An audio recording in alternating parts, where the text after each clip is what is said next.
May nakatirik na barong-barong na tila anumang sandali ay pwedeng tangayin ng hangin.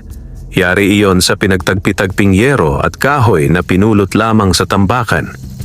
Doon nakatira ang mag-asawang sina Lando at Perla, mga basurerong halos buong buhay ay nakipagbuno sa gutom.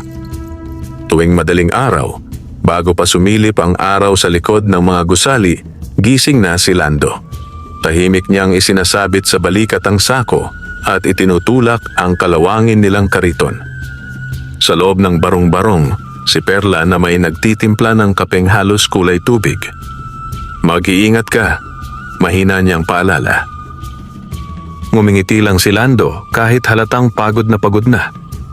Baka ngayon makapulot na tayo ng maswerte. Ilang taon na nilang sinasabi iyon. Pero sa bawat pag-uwi ni Lando, pareho pa rin ang dala. Mga bote, lumang bakal, sirang plastik. At sa bawat gabi, pareho pa rin ang laman ng hapag. Minsan tuyo, madalas ay wala. Minsan, nakasanayan na lang nilang matulog na kumakalam ang sikmura. Isang umaga, makulimlim ang langit at may banta ng ulan. Sa tambakan sa may pier, mas maraming tao kaysa dati. Naguunahan ang mga mangangalakal sa paghahalukay ng basura. Pero napansin ni Lando ang isang sulok na tila walang pumapansin. Doon, sa ilalim ng bunton ng sirang kahon at basag na gamit, may bahagyang kumikislap. Lumapit siya. Inalis niya ang mga nakapatong na basura hanggang sa mahugot niya ang isang kaldero. Lumang-luma, nangingitim at mabigat. May kakaibang ukit sa gilid na hindi niya mawari kung anong simbolo. Kaldero lang, bulong niya. Pero may kung anong pakiramdam na hindi niya maipaliwanag. Hindi ito tulad ng ibang napupulot niya. Parang may init. Hindi niya ito binitawan. Pwede na to, sabi niya sa sarili. Mas maayos pa to sa gamit namin. At gaya ng iba pa niyang napupulot, isinakay niya ang kaldero sa kariton. Hindi niya alam, iyon na pala ang simula ng pagbabago ng kanilang buhay. Pag-uwi ni Lando, sinalubong siya ni Perla na halatang pagod at gutom. May nakuha ka ba? Tanong nito. Tahimik na inilapag ni Lando ang kaldero sa mesa. Saglit na napatingin si Perla. Ang ganda pa ng hugis, bulong niya, kahit luma. Hinaplos niya ang gilid nito. Bahagya siyang napakunotno. Mainit? Mainit? Ulit ni Lando. Parang may init pa, sabi ni Perla, naguguluhan. Nagkatinginan sila. Pero dahil mas malakas ang gutom kaysa pagdududa, nagpasya silang gamitin agad ang kaldero. May kaunti pa silang bigas, sapat lang sana para sa isang payat na lugaw. Sinindihan ni Perla ang maliit nilang kalan na diuling. Inilagay niya ang kaldero at binuhusan ng tubig at bigas. Tahimik silang naghintay. Maya-maya, nagsimulang kumulo ang laman. At doon nila napansin, ang usok na lumalabas sa kaldero ay hindi pangkaraniwan. Hindi ito basta puti. May kislap. Lando, mahina ang boses ni Perla. Tingnan mo to. Lumapit si Lando at napakunot ang noo. Ang usok na umaakyat mula sa kaldero ay kumikislap sa liwanag ng apoy. Parang may maliliit na butil na kumakawala sa singaw. Una, inakala niyang imahinasyon lang. Pero nang tumama ang isang butil sa mesa, ting, may maliit na tunog. Napatingin silang dalawa. Doon, sa ibabaw ng mesa, may nakahigang munting butil. Kumikinang. Dahan-dahang dinampot ni Lando ang bagay. Nanlaki ang mga mata niya. Perla! Paos ang boses niya. Ano yan? Hindi agad siya nakasagot. Inilapit niya ito sa ilaw. At doon nila nakita ang imposibleng katotohanan. Ginto. Tunay na ginto. Hindi sila agad nakapagsalita. Tanging ang mahinang pagkulo ng lugaw at ang patuloy na pag-angat ng mahiwagang usok ang maririnig sa loob ng barong-barong. Isa, dalawa, tatlo. Paunti-unting may nahuhulog na maliliit na butil ng ginto mula sa singaw. Napaatras si Perla. "Lando, ano to?" Hindi rin makapaniwala si Lando. Nanginginig ang kamay niyang hawak ang butil. Sa buong buhay nila, ngayon lang sila nakahawak ng ginto. Magdamag silang hindi nakatulog. Pinagmasdan nila ang kaldero. Pinagmasdan ang mga butil. Pinagmasdan ang isa't isa. At sa unang pagkakataon, matapos ang napakaraming taon, may pag-asang sumilip sa kanilang mga mata. Pero sa labas ng kanilang barong-barong, may pares ng matang nagmamasid, tahimik, mapagmatyag, at sakim. Hindi pa alam ni Lando at Perla, ang usok na nagdala ng biyaya ay siya ring magdadala ng panganib. Magdamag na nakatitig sina Lando at Perla sa mahiwagang kaldero. Hindi nila ito magawang iwanan. Parang anumang sandali, baka mawala ang hiwagang nasaksihan nila. Sa labas, unti-unting nagliliwanag ang langit. Naririnig na ang tilaok ng manok at ang kalansing ng mga unang kariton sa kalsada. Isa na namang araw ng paghahalukay ng basura ang naghihintay sa kanila. Pero ngayong umaga, may kakaibang bigat sa dibdib ng mag-asawa. Takot at pag-asa. Magkahalong emosyon na hindi nila alam kung alin ang mas nangingibabaw. Tahimik na binilang ni Perla ang maliliit na butil na naipon sa lumang platito. 11. 11 butil ng ginto mula sa simpleng pagluluto ng lugaw. Napaupo siya. "Lando," mahina niyang tawag. "Oh, kung gagawin natin ulit to." Hindi niya tinapos ang pangungusap. Hindi na kailangan. Nagkatinginan sila. Pareho nilang naiintindihan. Kinabukasan, hindi muna umalis si Lando para mamulot ng basura. Sa unang pagkakataon, matapos ang maraming taon. "Sigurado ka?" tanong ni Perla, bagamat alam na niya ang sagot. Tumango si Lando. "Subukan muna natin." Muling sinindihan ni Perla ang kalan. Muli siyang nagsaing ng manipis na lugaw. Saktong tulad ng ginawa niya kagabi. Tahimik silang naghintay. At muli, nagsimulang kumulo ang laman ng kaldero. Muli ring umangat ang singaw. At gaya ng unang beses, kumikislap ito. "Diyos ko," napabulong si Perla. Isa-isa na namang may nahulog. Ting, ting, ting. Parang maliliit na patak ng ulan. Pero ginto. Tunay na ginto. Napahawak si Lando sa dibdib niya. Ramdam niya ang malakas na tibok ng puso. Hindi ito aksidente. Hindi ito panaginip. Ang kaldero ay mahiwaga. Lumipas ang 3 araw. 3 araw na hindi muna sila namulot ng basura. 3 araw na palihim silang nagluluto. At sa bawat pagluto, may nadaragdag na ginto. Hindi pa rin sila makapaniwala. Pero kasabay ng pagdami ng butil ay ang pagbigat ng kanilang konsensya. Isang gabi, habang kumakain sila ng mas maayos na hapunan kaysa nakasanayan, may kaunting tuyo at bagong saing. Biglang nagsalita si Perla. "Lando, hindi kaya may kapalit to?" Napahinto si Lando sa pagsubo. Matagal bago siya sumagot. "Hindi ko alam." Tahimik ulit. Umihip ang malamig na hangin sa siwang ng kanilang dingding. "Pero," dagdag niya, "hindi naman tayo nagnanakaw." Napayuko si Perla. "Tama ka. Pero sa loob-loob niya, may kung anong kaba na ayaw mawala." Kinabukasan, nagpasya si Lando na ibenta ang isa sa pinakamaliit na butil ng ginto. Hindi lahat.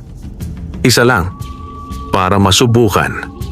Maingat niya itong binalot sa papel at nagtungo sa bayan. Ang bawat hakbang niya ay mabigat. Parang may dalang lihim na anumang sandali ay pwedeng mabunyag. Pumasok siya sa maliit na bilihan ng alahas. Lumapit ang matandang may-ari at sinuri ang dala niya. Saglit. Tahimik. Pagkatapos ay nanlaki ang mata ng matanda. "Saan mo nakuha to?" Kumabog ang dibdib ni Lando. "Napulot lang po," sagot niya agad. Matagal siyang tinitigan ng matanda. Parang sinusukat kung nagsasabi siya ng totoo. Maya-maya, tumango ito. "Bibilin ko." Halos manghina ang tuhod ni Lando nang matanggap niya ang pera. Mas malaki iyon kaysa kinikita niya sa isang linggong pamumulot. Habang pauwi siya, hindi niya napansing may lalaking nakamasid mula sa kabilang tindahan. Nakatayo sa loob ng isang magarang sasakyan. Maayos ang suot, matalim ang tingin, at may ngiting hindi umaabot sa mga mata. Interesante, bulong ng lalaki. Si Don Emilio Vargas, kilalang negosyante sa lugar. At ngayon, may bagong target ang kanyang kasakiman. Pagdating ni Lando sa bahay, halos maiyak si Perla nang makita ang perang dala niya. "Lando, totoo ba ito?" Tahimik siyang tumango, pero imbes na tuwa, lalo lamang bumigat ang hangin sa loob ng barong-barong. Dahil sa unang pagkakataon, ramdam nilang dalawa. Ang himala ay nagsisimula ng mapansin ng mundo. Hindi naging payapa ang sumunod na mga araw. Bagamat mas maayos na ang kinakain ni Lando at Perla, hindi pa rin nawawala ang bigat sa kanilang dibdib. Ang bawat kislap ng gintong butil ay may kasamang kaba, parang bawat biyaya ay may kasunod na panganib. Lalo na si Perla. Mas matalas ang pakiramdam niya. Parang may mali. Mahina niyang sabi isang gabi habang pinagmamasdan ng kaldero. Napatigil si Lando sa paghihiwalay ng mga butil. Anong mali? Hindi agad sumagot si Perla. Tumingin siya sa dingding na tila may nakikinig. Hindi ko maipaliwanag, pero parang may nakatingin sa atin itong mga nakaraang araw. Napakunot ang noo ni Lando. Baka napaparanoid ka lang. Pero kahit sinabi niya iyon, may bahagyang kirot na dumaan sa sikmura niya. Dahil kahit siya, may napapansin na rin. Kinabukasan, bumalik si Lando sa bayan para magbenta muli. Mas maliit na butil lang para hindi mahalata. Pero pagpasok pa lang niya sa tindahan ng alahas, iba na ang pakiramdam. Mas matagal siyang tinitigan ng matandang may-ari. Mas tahimik ang paligid. Mas mabigat ang hangin. "Saan mo ulit nakuha to?" tanong ng matanda. Napakamot si Lando sa ulo. "Napulot lang po ulit." Hindi nagsalita ang matanda. Pero nang tanggapin nito ang ginto at ibigay ang bayad, may kakaiba sa paraan ng pagtitig nito. Parang may gustong sabihin pero pinipigilan. Paglabas ni Lando sa tindahan, hindi niya namalayang may sasakyang marahang umusad sa di kalayuan. Sa loob nito, tahimik na nakamasid si Don Emilio Vargas. Nasa kamay nito ang maliit na binocular. At malinaw na malinaw sa kanya ang mukha ni Lando. Siguradong hindi lang napulot, malamig niyang bulong. Sa tabi niya, may nakaupong matipunong lalaki. "Susundan ba natin, Don Emilio?" Ngumiti ang negosyante. Isang ngiting puno ng kasakiman. "Hindi pa." Humilig siya sa upuan. Mas masarap manghuli kapag sigurado. Habang pauwi si Lando, pakiramdam niya ay masyadong tahimik ang paligid. Walang malinaw na dahilan, pero parang may sumusunod. 3 beses siyang lumingon.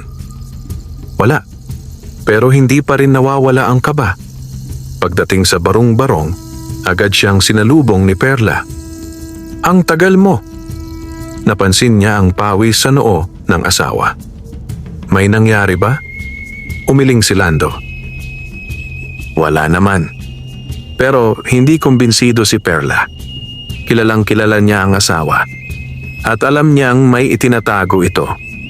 Kinagabihan, Habang nagluluto na naman sila gamit ang mahiwagang kaldero, mas maingat sila kaysa dati.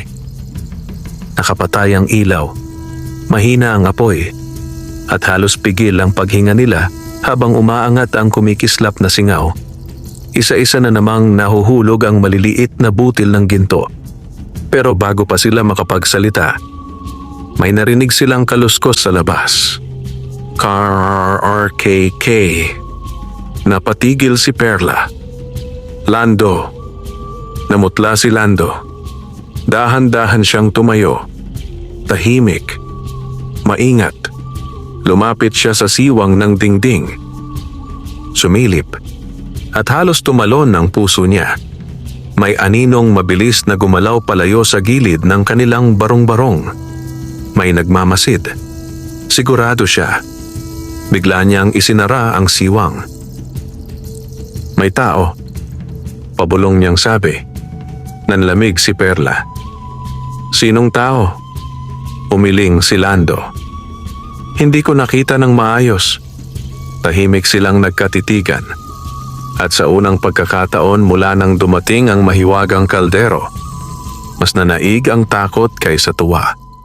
Sa kabilang dulo ng baryo, sa loob ng malaking bahay na may matataas na bakod, tahimik na umiinom ng alak si Don Emilio. Pumasok ang isa sa mga tauhan niya. Don Emilio! Hindi siya tumingin. Oh? Sigurado na po, doon sa barong-barong ng mag-asawang basurero. Dahan-dahang umangat ang sulok ng labi ng negosyante. Magaling. Ipinihit niya ang baso sa kamay. Kumilos tayo, pero huwag muna silang gagalawin. Saglit siyang tumahimik. Pagkatapos ay malamig na sinabi, hintayin nating mas lumaki ang ani nila. Sa bintana, sumilip ang buwan. At sa liwanag nito, lalong luminaw ang panganib na papalapit kina Lando at Perla. Hindi pa nila alam. Ang simpleng kalderong nagbigay sa kanila ng pag-asa ay unti-unti nang naglalapit sa kanila sa unos. Mula ng gabing may narinig silang kaluskos, hindi na muling nakatulog nang mahimbing sina Lando at Perla. Ang bawat tunog sa labas ng kanilang barong-barong ay tila banta. Ang bawat aninong gumagalaw sa dingding ay parang may nagmamasid. At ang mahiwagang kaldero na dati nagbibigay sa kanila ng pag-asa, ngayon ay tila may kasamang mabigat na lihim. Lando, sigurado ka bang wala kang nakilala sa bayan? Tanong ni Perla kinabukasan habang nag-aayos ng mga butil ng ginto sa lumang kahon. Umiling si Lando pero halatang nag-iisip. Wala naman, pero... Napatingin si Perla. Pero ano? Napabuntong hininga si Lando. Parang may kakaiba sa tindahan kahapon. Parang masyadong interesado yung matanda. Nanahimik si Perla. Mas lalong kumirot ang kutob niya. Baka napansin na tayo, mahina niyang sabi. Biglang bumigat ang hangin sa loob ng barong-barong. Sa mga sumunod na araw, nagpa siya ang mag-asawa na maghinay-hinay. Hindi na araw-araw nagluluto sa mahiwagang kaldero.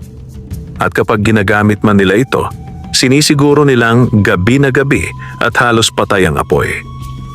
Pero kahit gaano sila kaingat, may mga matang patuloy na nagmamasid. Isang hapon, habang wala si Lando at namumulot ng basura, sa wakas ay bumalik na siya sa dating gawain para hindi mahalata. May dumaan na dalawang lalaking nakamaayos na damit sa harap ng barong-barong. Nasa loob si Perla noon, naghihiwa ng tuyong isda. Bigla siyang napahinto. May kung anong pakiramdam na tumusok sa batok niya. Dahan-dahan siyang sumilip sa bintana. Nakita niya ang dalawang lalaki na kunway nag-uusap sa tapat ng kanilang bahay.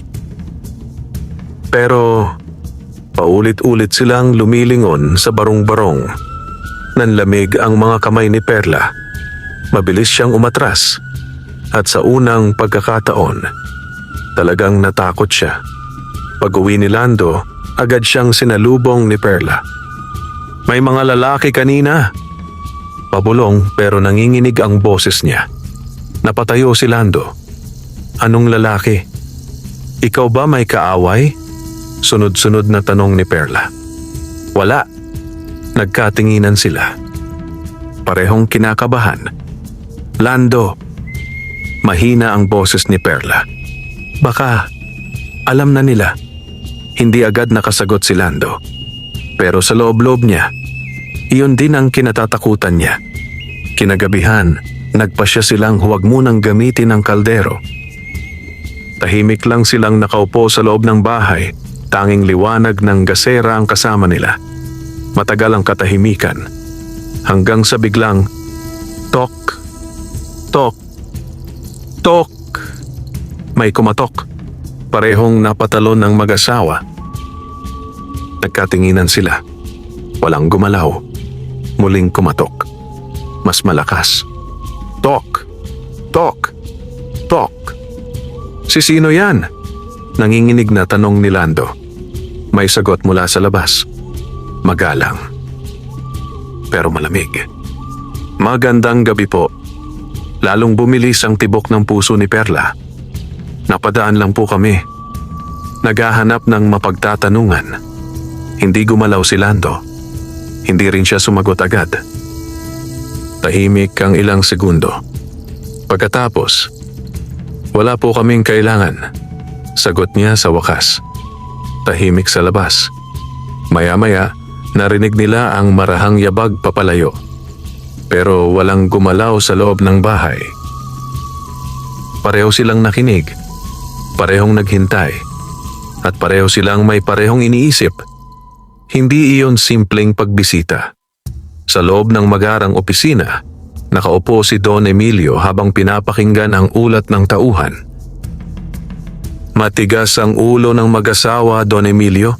Hindi nagbubukas ng pinto. Dahan-dahang ngumiti ang negosyante. Hindi galit. Hindi rin naiinis. Mas lalong naging interesado. Mas maganda. Bulong niya. Tumayo siya at lumapit sa bintana. Sa malayo, tanaw ang estero at ang hanay ng mga barong-barong. Kapag masyadong mahigpit ang kapit, huminto siya. Bahagyang pumikit. Mas masarap itong pakawalan. Pagharap niya sa tauhan, malamig ang mga mata niya. Simulan na natin. Sa barong-barong ni Lando at Perla, hindi pa rin sila natutulog. Hindi pa rin nawawala ang kaba. At hindi pa nila alam. Ang mga buntot ng usok mula sa mahiwagang kaldero ay tuluyan ng umabot sa ilong ng mga taong handang pumatay para sa ginto. Mabigat ang umagang sumalubong kina Lando at Perla. Hindi dahil sa gutom, dahil sa takot. Halos hindi sila nakatulog. Ang bawat kaluskos sa labas ay pinaghihinalaan nila. Ang bawat yabag sa kalsada ay parang papalapit sa kanilang pintuan. Tahimik na nakaupo si Perla sa harap ng malamig na kalan. Hindi niya ginamit ang kaldero. Hindi niya magawang galawin. Samantalang si Lando, na may paikot-ikot sa loob ng barong-barong, tila may hinahanap na hindi niya maipaliwanag. Hindi tayo pwedeng ganito araw-araw. Sa wakas ay sabi niya. Mahina ang boses. Pero may bigat. Napatingin si Perla. Anong gagawin natin? Hindi agad sumagot si Lando. Sumilip siya sa siwang ng dingding. Tahimik ang labas. Pero hindi pa rin siya mapalagay. Nang tanghali, nagpasya si Lando na lumabas sandali para mamulot. Kahit kaunti lang, para hindi mahalata ng mga kapitbahay na may nagbago sa kanila. Habang papalayo ang kariton niya sa eskinita, pakiramdam ni Perla ay lalo siyang naiwan sa gitna ng panganib. Tahimik ang paligid. Masyadong tahimik. Naupo siya at sinubukang maghiwa ng gulay na natira pa sa kanila. Pero KR. Napahinto siya. May tunog sa likod ng bahay. Dahan-dahan siyang tumayo. Kinakabahan. Lumapit siya sa likurang bahagi ng barong-barong. At doon niya narinig muli. Kaluskos. Parang may gumagalaw sa likod ng dingding. Nanlamig ang kanyang mga kamay. Si sino yan? nanginginig niyang tanong. Walang sumagot. Pero biglang may aninong dumaan sa siwang ng dingding. Napaatras si Perla. Sumikip ang dibdib niya. Sa kabilang panig ng manipis na pader ng barong-barong, dalawang lalaki ang nakayuko. Mahinang nagsalita ang isa. Sigurado ka bang dito? Tumango ang kasama niya. Dito mismo. Sabi ni Don Emilio, silipin lang muna. May hawak silang manipis na bakal. At dahan-dahan nilang sinimulang kalkalin ang likod na bahagi ng dingding.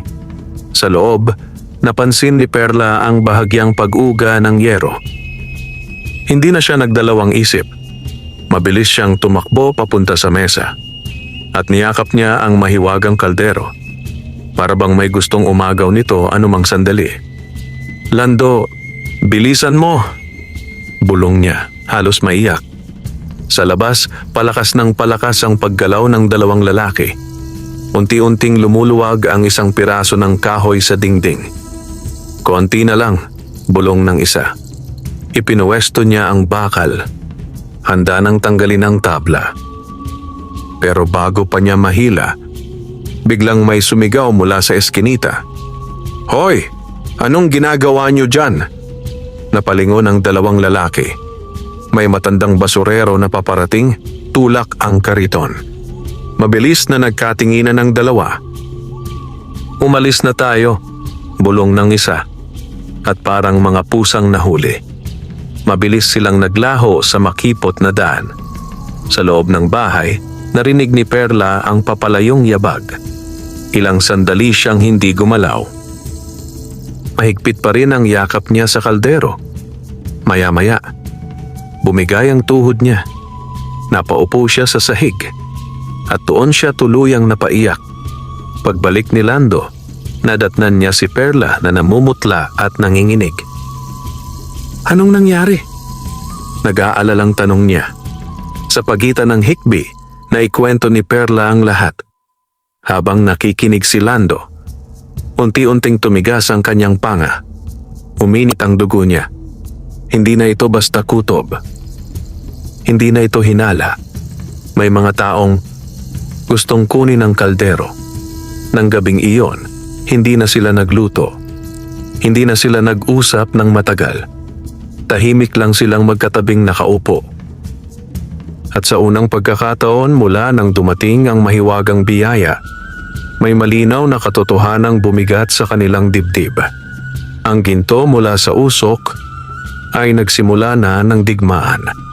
Hindi na muling naging panatag ang gabi sa barong-barong ni Lando at Perla. Kahit anong pagod ang sumalubong sa kanilang mga katawan, ayaw pumikit ng kanilang mga mata. Ang bawat ihip ng hangin sa yero ay parang babala. Ang bawat tahol ng aso sa malayo ay tila may kasamang banta. At sa gitna ng kanilang maliit na tahanan, nakatago ang kalderong nagpasimula ng lahat. Hindi na tayo ligtas dito. Mahina ngunit buo ang boses ni Lando. Nakaupo sila sa sahig. Tanging ilaw ng gasera ang sumasayaw sa kanilang mga muka. Namumugto pa ang mga mata ni Perla. Anong gagawin natin? Tanong niya. Matagal bago sumagot si Lando. Pinagmasdan niya ang kaldero. Parang may sariling buhay ang itim nitong katawan sa liwanag ng apoy. Ililipat natin. Napatingin si Perla. Saan? Hindi ko pa alam. Tahimik ulit. Pareho nilang alam. Kahit saan nila dalhin niyon, may panganib pa rin. Kinabukasan, kumalat ang balita sa eskinita. May mga estrangherong nagtatanong-tanong.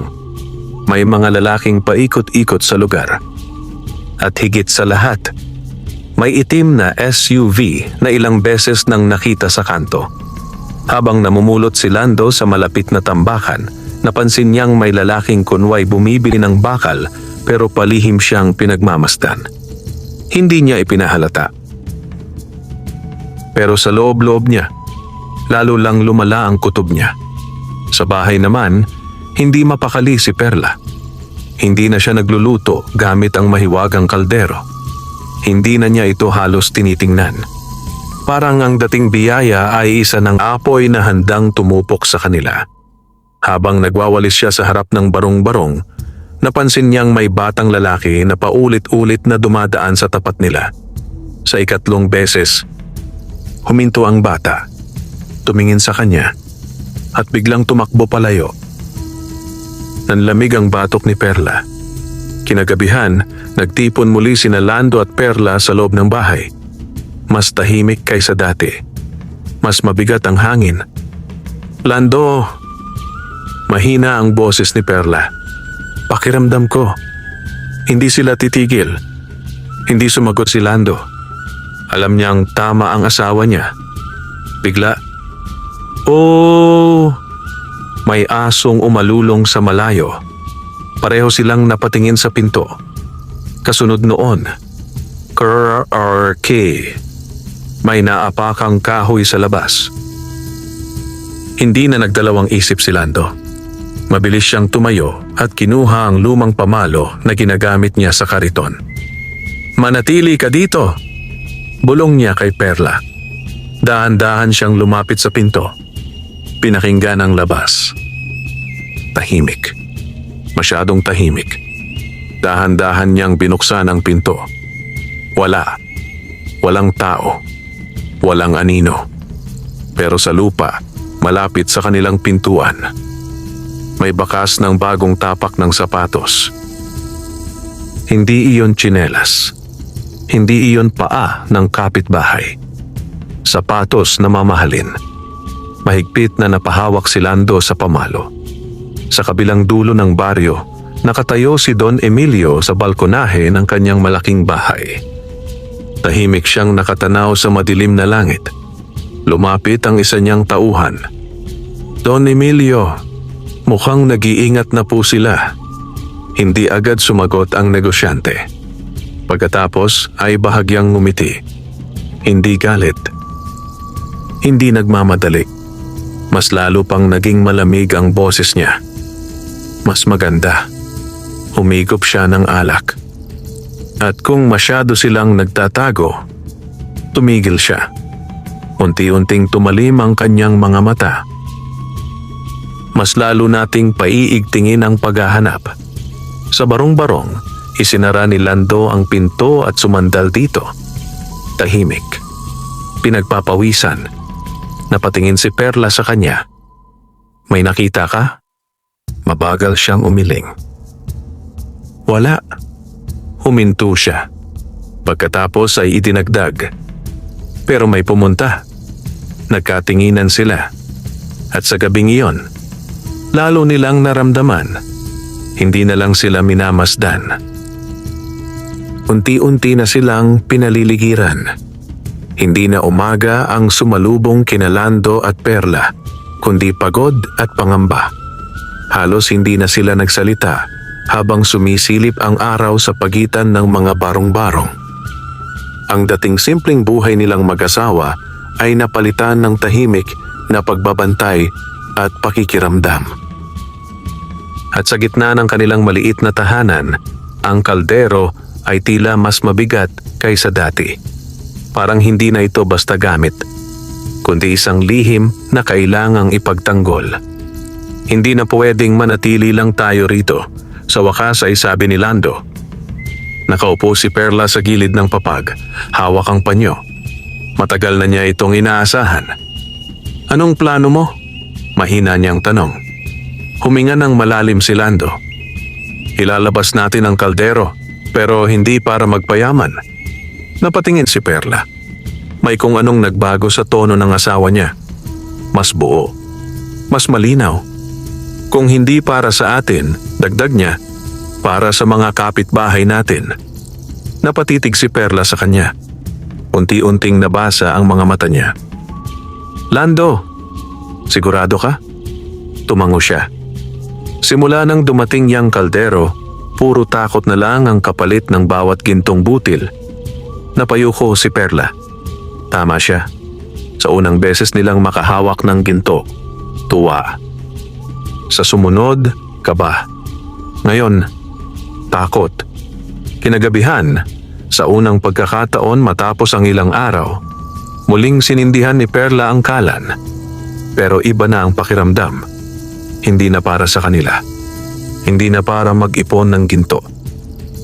Tahimik na nagbuhos siya ng mas maraming bigas sa kaldero. Mas marami kaysa dati.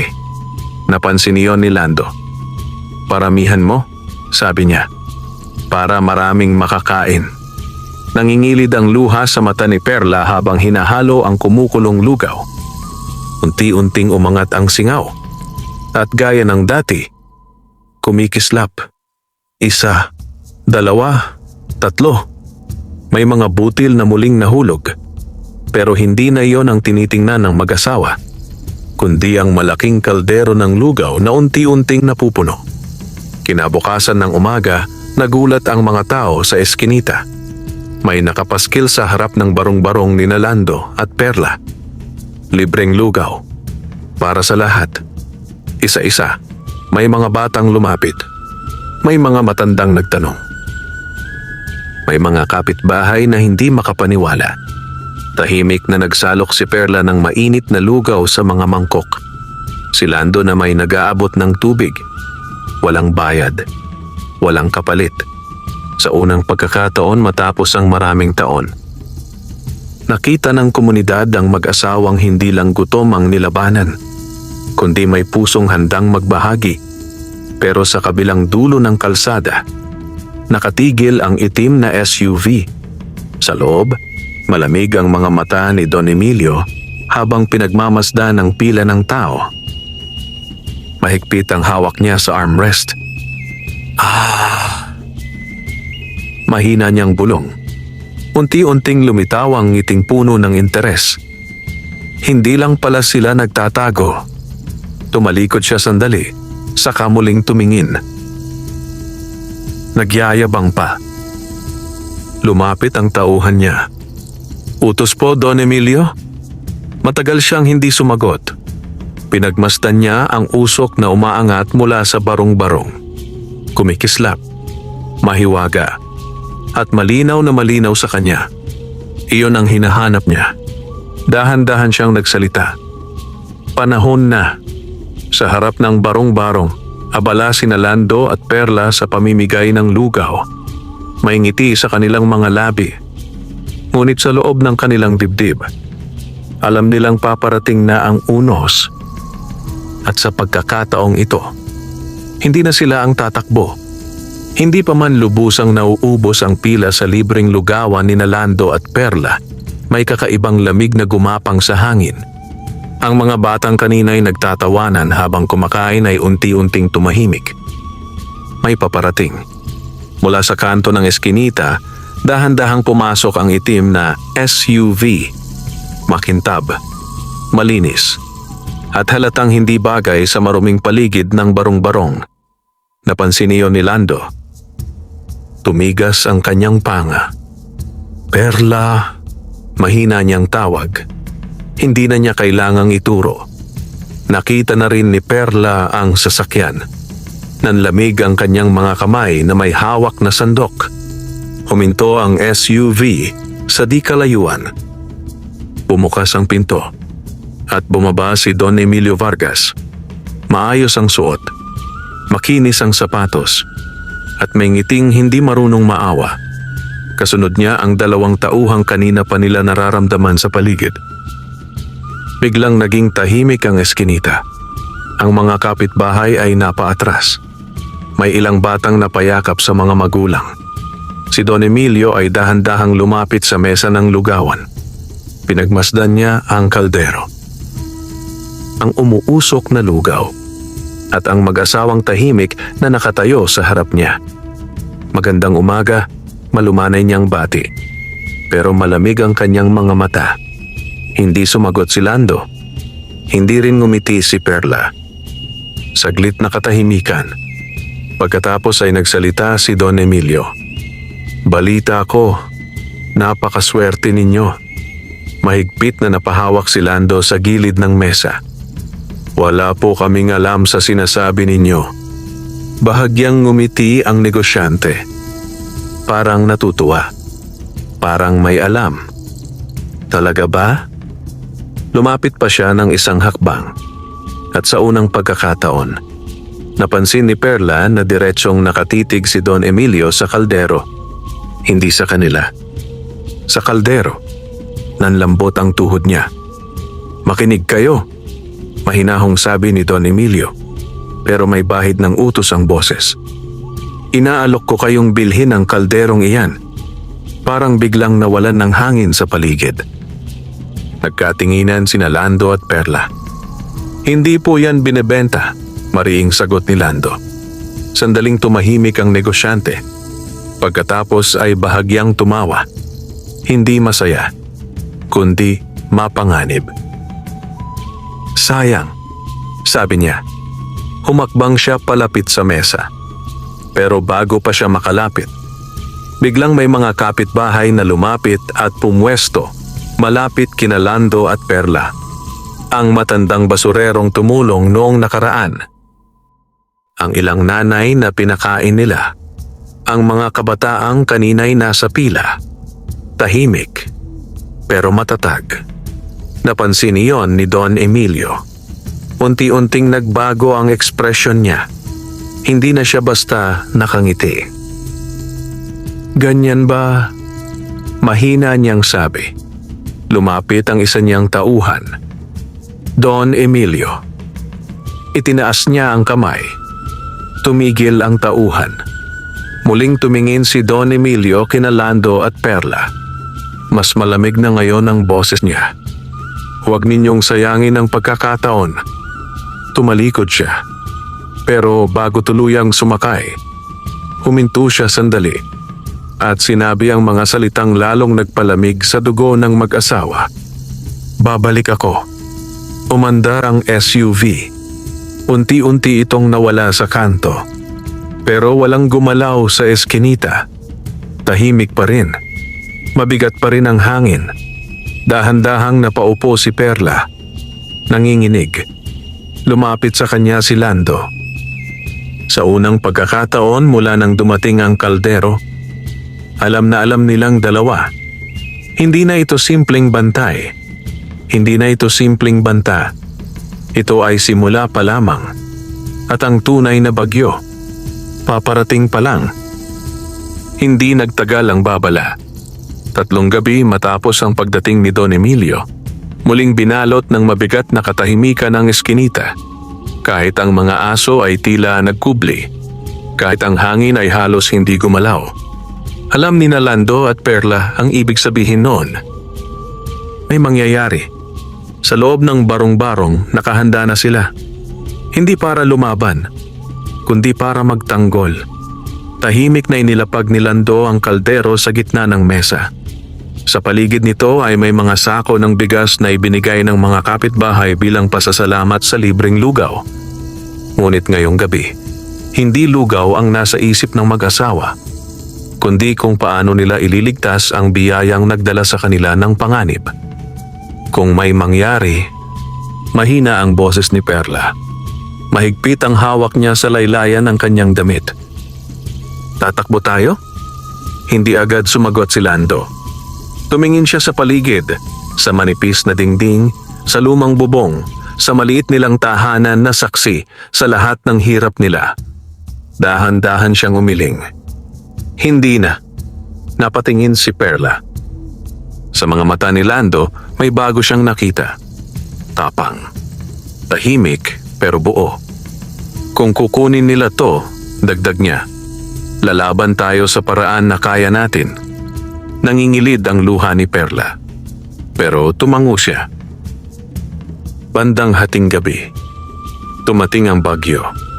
Hindi ulan. Hindi hangin. Kundi yabag ng mga taong may masamang balak. KRRRK. May naapakang kahoy sa labas. Kasunod noon, mahihinang bulungan. Agad tumayo si Lando. Mahigpit ang hawak sa pamalo. Si Perla na may mabilis na niyakap ang kaldero. At saka, kalabog. Malakas na sinipa ang pinto. Napaatras si Perla. Napatayo ang ilang kapitbahay sa kanilang mga bahay. Muling sinipa ang pinto. Kalabog! Buksan niyo to! Sigaw ng isang lalaki sa labas. Hindi gumalaw si Lando. Hindi siya sumagot. Sa halip, lumapit siya sa kalan at sinindihan ito. Napatingin si Perla. Lando, magluto ka, mariin niyang sabi. Napatigil si Perla. Pero nakita niya ang nasa isip ng asawa. Hindi sila lalaban ng dahas. Lalaban sila sa paraan na alam nila. Habang patuloy ang pagsipa sa pinto, muling kumulo ang laman ng mahiwagang kaldero. Umangat ang singaw. Mas makapal kaysa dati. Mas maliwanag.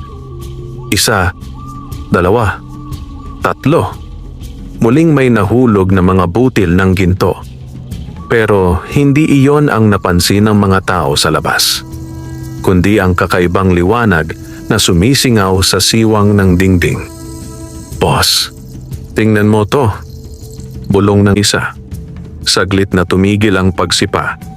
Sa loob, patuloy lang si Perla sa pagsasandok ng lugaw. Ang mga kamay niya ay nanginginig, pero hindi siya huminto. Sa tabi niya, si Lando ay matatag na nakatayo. Tahimik. Handa. Sa labas, dumating ang itim na SUV. Muling bumaba si Don Emilio. Malamig ang kanyang mga mata habang nakatitig sa barong-barong na may kumikislap na usok. Ngayon, sigurado na siya. Dahan-dahan siyang naglakad papalapit at malamig na sinabi, "Sirain niyo ang pinto." Sa loob ng maliit na bahay, magkatabing tumayo sina Lando at Perla. Sa unang pagkakataon, handa na silang harapin ang unos. Ano man ang mangyari, sa labas ng barong-barong, nakahanay ang mga tauhan ni Don Emilio. Handang manira, handang mangagaw, handang gawin ang lahat para sa kumikislap na lihim sa loob. Sirain niyo ang pinto, malamig na utos ni Don Emilio. Humakbang ang dalawang lalaki. Itinaas ang paa. Handa nang sumipa. Pero bago pa tumama ang kanilang paa sa kahoy, may sumigaw mula sa likuran. "Subukan nyo." Napalingon ang lahat. Mula sa magkabilang eskinita, isa-isang lumabas ang mga kapitbahay. Ang matandang basurero, ang mga nanay na pinakain, ang mga kabataang tinulungan ni Lando at Perla. Tahimik, pero matatag ang tindig. Unti-unting napalibutan ang mga tauhan ni Don Emilio. Sa loob ng barong-barong, narinig ni Lando at Perla ang ingay sa labas. Nagkatinginan sila. May pag-asa sa kanilang mga mata. Sa labas, tumigas ang panga ni Don Emilio. Hindi niya inaasahan ito. "Umalis kayo," mariin niyang sabi sa mga tao. Walang gumalaw. Ang matandang basurero ang unang nagsalita. "Don Emilio, sapat na po." May isa pang sumunod. "Atin na pong nakita kung sino ang tumutulong sa amin. Hindi po ninyo pwedeng agawin yan." Isa-isa. Sunod-sunod. Hanggang sa ang buong eskinita ay tila naging isang pader. Hindi ng kahoy. Hindi ng bakal. Kundi ng utang na loob. Naningkit ang mga mata ni Don Emilio. Hindi siya sanay na hinaharangan. Hindi siya sanay na tinatanggihan. Pero malinaw ang sitwasyon. Kapag pinilit niya ito, lalong lalaki ang gulo. At ayaw niya ng gulo. Gusto niya kontrol. Dahan-dahan siyang huminga. Pagkatapos ay ngumiti. Pero wala nang init ang ngiting iyon. "Sige," malamig niyang sabi. Tumalikod siya. "Umalis na tayo." Nagulat ang kanyang mga tauhan. "Don Emilio?" Ngayon, mariin niyang ulit. Isa-isang umatras ang mga lalaki. Hanggang sa tuluyan silang sumakay sa SUV. Umandar ang sasakyan.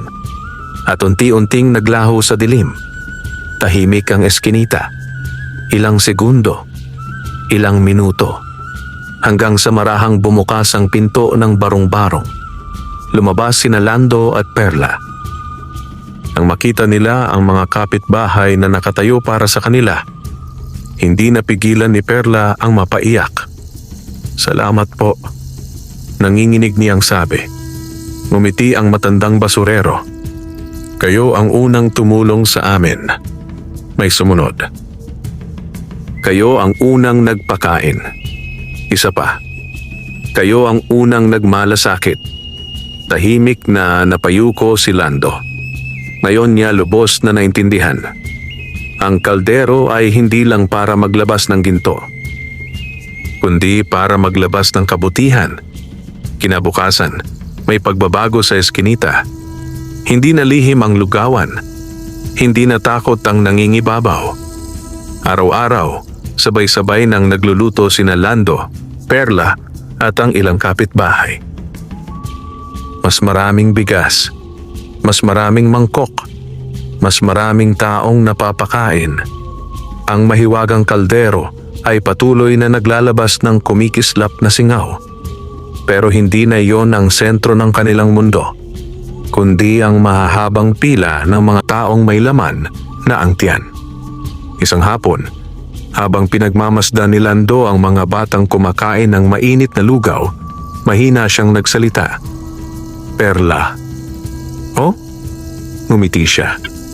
Sa wakas, isang tunay na ngiti. "Tama ka noon." Napatingin si Perla. "Alin?" Mahina siyang sumagot. "Ang kayamanang hindi pinaghirapan, may kasamang panganib." Hinawakan ni Perla ang kamay niya. "Pero kapag ibinahagi," dagdag ni Lando, nakatingin sa komunidad, "nagiging biyaya." Sa ibabaw ng kalan, tahimik na umaangat ang singaw mula sa kaldero.